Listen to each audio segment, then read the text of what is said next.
You are Locked On Bulls Postcast, part of Locked On Sports Chicago on the Locked On Podcast Network.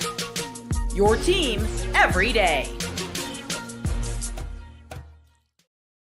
Welcome into the Locked On Bulls Postcast here on the Locked On Sports Chicago YouTube channel. My name's Joe George. You found me on Twitter at Joe George Radio. The Bulls win 137-118 over the Toronto Raptors. Today's episode is brought to you by Game Time. Download the Game Time app, create an account, and use code LOCKEDONNBA for $20 off your first purchase. So what we're going to get to in today's show. This was a much-needed win. You secured the play-in spot, officially eliminating the Toronto Raptors from the playoffs.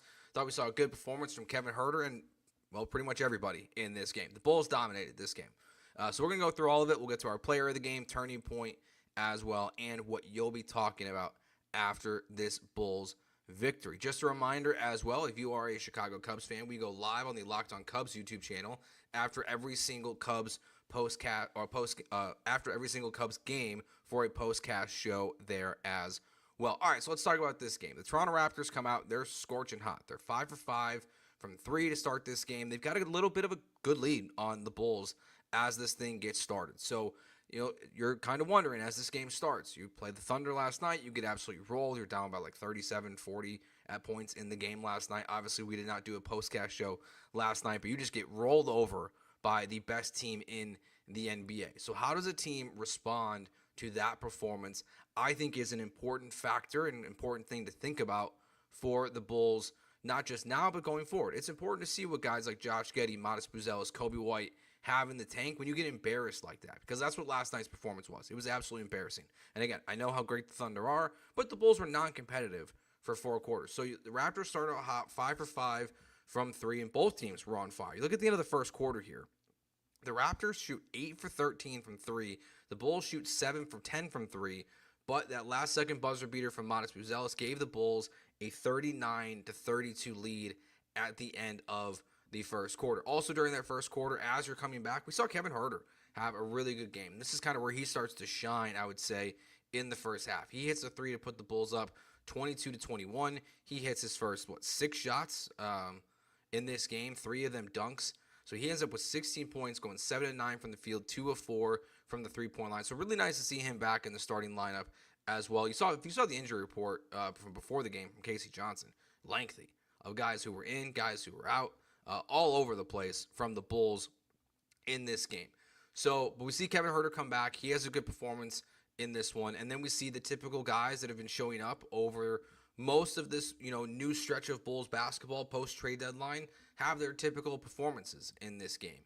Nikola Vucevic, 22 points, 10 rebounds. I cannot believe that Nikola Vucevic is one double-double behind Scottie Pippen for the second most double-doubles of all time in Chicago Bulls history. I know the game has changed. Rebounding and shooting hasn't changed that much. And to see Vooch be that high up on this list, it's going to be really weird to think back on this Bulls era of basketball that was, and you're going to see, Zach LaVine, number 3 all-time in three-point shooting. You're going to see Nikola Vucevic, number 2 all-time. Most likely, feels like he'll get 2 more double-doubles this season and move into the number 2 spot. But 2 guys who honestly accomplished nothing as members of the Bulls. And not to be negative, as they've secured a play-in, game this year, but 2 guys that did not accomplish what you wanted them to accomplish as members of the Bulls in a team sense are number 3 in three-point shooting all-time and number 2 in double-doubles all-time, or at least Nikola Vucevic most likely will be by the end of the season. So Vooch gets a double-double in this game. We see Coby White, another good performance, as well, just as a team bounce back, 28 points. He goes 3 of 7 from the three-point line, 10 of 16 overall in this game. He has 6 assists, and we see Josh Giddey, 17 points, 12 assists, 7 rebounds. So another good performance from Josh Giddey as well. And THT's funny. He's like not in the Bulls rotation for weeks, and he gets one moment and he drops 27 points. He had 1 point in this game. He had dropped 21 points in his last 20 minutes between this game and the end of the Thunder game. So THT was feeling himself in this one. Drops 27 against the Toronto Raptors, who, again, you've now officially eliminated from the play-in tournament. I don't know how Bulls fans are feeling today, officially. Now that it's official, we all knew it was coming. Like, I really thought they were going to have a chance to make a run at one of the top, the higher play-in seeds. It's still obviously in play with, a handful of games left to go. But now that it's official that, the Bulls are play-in champs, as Zach says here in the chat, now that they're the play-in champs and they're back in the play-in tournament once again, how Bulls fans are going to be feeling. And that's why we're going to skip around a little bit. That's what we're going to get to next, and that's going to be what you'll be talking about after this game. This is what you'll be talking about. I think it's the main point of conversation around the Bulls right now. It's just, are you happy that they're a play-in team? I don't even know my answer to that question, to be honest, now that it's official. And, honestly, there's not a ton of X's and O's and things like that to go in this game. They smoked the Raptors. This was not a non-competitive game, basically. Once Kevin Huerter hit that three to make it 22-21, they just blew them out the rest of the game. So what you'll be talking about after this game is if you're okay with the Bulls being a play-in tournament. I saw the clip from Sylvie from ESPN 1000 about his bullcott that he's going through right now. And, how he's not giving them any money. He's not going to games. He doesn't want to pay for the TV station. And I think a lot of fans feel that way right now watching this team. And that's where it's just like you're either in that side or you're relatively happy that they're a play-in team. I don't think there's much of the middle right now. To be honest, knowing that they were going to have such a low percentage to get a lottery pick, I don't think it's that much of a difference to be a 1 or 2 and done in the play-in tournament and then enter the lottery. Like, it's not going to dramatically shift their odds from where we thought it was going to be. And again, like, this is going back to the trade deadline, feels like what the front office was trying to accomplish. That's one thing for me that's frustrating about today, is that even though, yes, you've accomplished something, it's kind of the fake playoffs. Like, that is the reality. It's the fake playoffs. But if you do think about the front office, one thing I don't like is that when you think back to the trade deadline, getting your first-round pick back from the San Antonio Spurs and the Zach LaVine 3-team deal feels like this is exactly why. This is what it was all leading to. So I think for the front office and whatever they're pitching to the Reinsdorf clan is that this is what they were trying to accomplish this year, is move on from Zach LaVine, retain your first-round pick, make the play-in tournament, and still have the rights to your own first-round pick. That's what it feels like they were trying to accomplish this year. And if that's what it was, kudos to them. As Bears Junkie says here in the chat, this team's been a lot of fun to watch. I think that shouldn't be ignored in all of us. Like, that's what you'll be talking about, I think, is, the good and the bad versus the play-in tournament. I think Bears Junkie, great name, is correct here. That to me is still the most important part of this season, is that they've been a lot of fun to watch. And again, we saw Coby White, Josh Giddey, Modest Buzelis in this game. They're really starting to figure some things out. And you think about the future of this team, they just got to get those lobs were not great tonight to Modest. 2 missed lob dunks that seemed like they should have been pretty easy. The one from Coby White in transition, and then Josh Giddey, the one cutting from the corner. Should have got both of those dunks in this game. But alas, they did not. All right, when we get back, we'll get to our player of the game, and we will get to our turning point of tonight's game. All that next here on the Locked On Bulls postcast on the Locked On Sports Chicago YouTube channel. Today's episode brought to you by Monarch Money. Ever check your bank account and wonder where did all my money go? Between dining out, online shopping, and entertainment, it's easy to lose track. That's where Monarch Money comes in, your personal CFO, giving you full visibility and control over your finances. Monarch Money isn't just a budgeting app. It's a complete financial command center. You can track all of your accounts, investments, and spending in one place. So you just stop managing your money and start building your wealth. Super easy and nice just to have everything in one spot instead of having to go to a bunch of different apps between your bank and tracking all your investments and everything, all there for you on Monarch Money. Take control of your finances with Monarch Money. Use code LOCKEDONNBA at monarchmoney.com for 50% off your first year. That's monarchmoney.com, code LOCKEDONNBA for half off your first year. Today's show also brought to you by Prize Picks. Prize Picks. Look, you want to look at Prize Pick right now? What are we feeling for Nikola Vucevic? He was plus 20.5 tonight, or more than 20.5 tonight for rebounds, points, and assists. So you check that box very easily if you play Nikola Vucevic on Prize Picks tonight. Baseball season, though, is in full swing. There's no better place to get on the action than Prize Picks, the best place for daily fantasy sports. With Prize Picks, you pick more or less on at least 2 player projections, and if you're right, you can win up to 1,000 times your cash, whether it's strikeouts, RBIs, or first inning runs. Prize Picks keeps every game exciting. Download the app today and use code LOCKEDONNBA to get $50 instantly after you play your first $5 lineup. That's code LOCKEDONNBA for $50 instantly after you play your first $5 lineup. Prize Picks, run your game. And one more message for Game Time. There's nothing like watching basketball live. The energy of the crowd, the sound of sneakers on the hardwood, and maybe even a celebrity sighting courtside. If you want to catch a game in person, Game Time makes getting tickets easier than ever. Game Time's new feature, Game Time Picks, filters out the fluff and shows you only the best deals on great seats. So you don't have to waste time scrolling through thousands of tickets. So the Bulls get a playing game, get a home playing game, Game Time, your place to go to get those tickets. Take the guesswork out of buying tickets with Game Time Picks. Download the Game Time app, create an account, and use code LOCKEDONNBA for $20 off your first purchase. Terms apply. Again, create an account and redeem code LOCKEDONNBA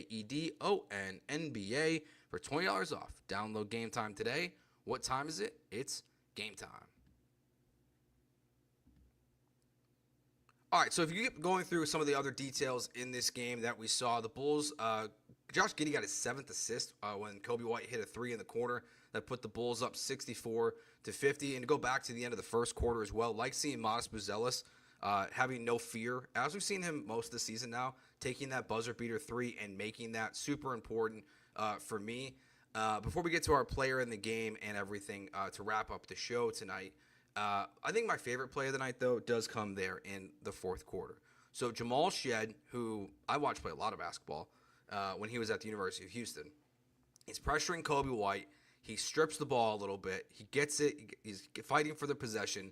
The ball ends up back in the backcourt. Coby White recovers it, and then he attacks, and he splits 2 big men on the Raptors for the layup. That, to me, was probably my favorite play of the night, of everything that happened. Yes, it's in the fourth quarter. Yes, it's in a game that's a blowout, but the way that Shead was playing, the way the Raptors defense was playing in this game, because they didn't really quit on you in this game. Like, they didn't quit and roll over for the Bulls in this, in this loss. Like, the Bulls just flat out beat them up and down the court in this game. So I think that was my favorite play of tonight's game. All right, let's get to our player of tonight's game. This is the Locked On Player of the Game. I'm going to go outside the box here a little bit. We always go Coby White, Nikola Vucevic, Josh Giddey. I'm going to give it to Kevin Huerter. 16 points on tonight's game. Yes, he only had 16 points. He only had 1 assist. He had no blocks, no assists, only 2 rebounds. But when you go back to the first quarter and the Bulls are down early in the game as the Raptors start shooting 5 of 5 from the three-point line, it's Kevin Huerter that really gets the offense going. Couple nice drives to the bucket, gets the 3 to put them up 22-21 in the first, and really felt like that was the momentum changer in tonight's game. And we'll just roll right into that because that's also going to be our turning point of tonight's game. Time to reveal where the game was won or lost. It's the turning point. So besides that, for the turning point of the game, I think we also just have to look at the Modest Buzelis 3 again at the end of the first quarter, just with the way the rest of this game went. There was really no other close moment. The Bulls were up by in the mid-20s for most of this basketball game. So you get the Huerter 3 that puts you up by 1 after the really fast start from the Raptors, and then you get the Modest Buzelis 3 at the end of the first, and then you just kind of roll over the Toronto Raptors at this point in the season. All right, with just a handful of games left to go, let's check in on our NBA standings here, see where the Bulls are at. So the Bulls are officially locked in the play-in tournament again. They currently sit a half game back of the Miami Heat, 2.5 games back of both the Atlanta Hawks and the Orlando Magic. As we're live here, obviously that can change on the fly depending on what the rest of the schedule looks like. But thinking about this before the show started, I was like, okay, where are the Bulls going to end up this season? Like, so 2.5 games back. Like, that's obviously within reach. And I think the reason why it's within reach is because you look at their schedule. It's very logical the Bulls make up 2.5 games on one of those teams. When you play Portland, terrible. Charlotte, terrible. Cleveland, best team in the East. Miami, Washington, Philadelphia. You play pretty much the worst teams in the NBA besides the Cleveland Cavaliers and then the Miami Heat. It does feel like the season might just hinge on the 9 versus 10 seed, might just depend on what happens in that Heat game. But with only, 6 games left to go, and that's a quick margin to turn around a 2.5 game deficit to get up to even the 8 seed. I'll be honest, I think I'd feel comfortable going over to FanDuel and seeing if I could get a a 8 or 9 seed odds for the Bulls right now, just because it's not going to be that difficult. These teams most of them have quit on the season. They're all in the lottery. They're not worried about winning. As long as the Bulls can stay healthy, which is also, if your goal is to win playing games, is important, which my only criticism of this game, I know, like I said, there's a ton of guys hurt. A ton of guys who are not in this game. There was a lot of starters in the fourth quarter chasing down double-doubles and triple-doubles. Didn't love that. I don't really believe in that philosophy because you don't want players to get hurt, especially when guys like Nikola Vucevic and Josh Giddey, I know Vooch is now, again, one spot behind Scottie Pippen for most double-doubles or second most double-doubles in franchise history. They don't need to be chasing down those things at this point in the season when you got the victory in the bag. All right, that will do it for this episode of the Locked On Bulls Postcast. Thanks for watching. Remember, you can find the audio on the Locked On Bulls audio feed, Apple, Spotify, wherever you get your podcasts. So go on over there, hit subscribe, and follow on there to find our audio. Remember, we will be here for most of the games the rest of the year. If there's a Cubs conflict, we'll probably do a Cubs show, but we'll be here on the Chicago channel for every single Bulls game that we can be and for the playing game or games as well. Thanks for watching. We will talk to you next time. Peace.